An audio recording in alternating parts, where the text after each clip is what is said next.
இந்த கோவிலுக்கு இன்னொரு பெரிய ப்ளஸ் என்னன்னா, இதோட லொக்கேஷன் தான். கோவிலுக்கு பின்புறம் பார்த்தீங்கன்னா, அப்படியே ஒரு பெரிய பச்சை பசேல்னு ஒரு மலை மாரி இருக்கும்.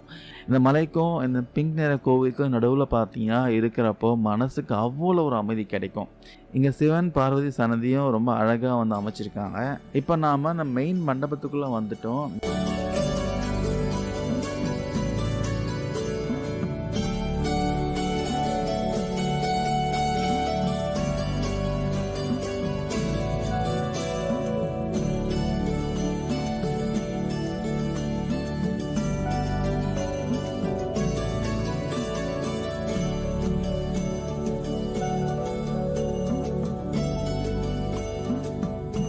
மேல பாருங்க ஒரு பிரம்மாண்டமான சாண்டிலியர் பார்த்தீங்கன்னா தொங்கிட்டு இருக்கு. இங்க வலது மற்றும் இடதுபுறமா பார்த்தீங்கன்னா, ரொம்ப அழகான வேலைப்பாடுகளோட விநாயகர் மற்றும் சரஸ்வதி தாயார் சிலைகளும் இருக்கு.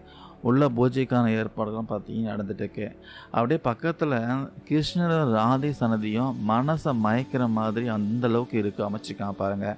இங்க கொஞ்ச நேரம் வந்து உட்கார்ந்து தியானம் பண்ணா எல்லா ஸ்ட்ரெஸ்ஸும் வந்து பறந்து போயிரும். மன நிம்மதி கிடைக்கும் சொல்லலாம். வெளிய பிரகாரத்த சுத்தி வரும்போது நவகிரக சன்னதியும் தரிசனம் பண்ணலாம். மேலேருந்து பார்க்குறப்போ அந்த என்ட்ரன்ஸ் கேட்டு, அந்த மலை, சுத்தி இருக்கிற பசுமைன்னு ஒரு பர்ஃபெக்ட்டான ஒரு விஷுவல் கிடைக்குது.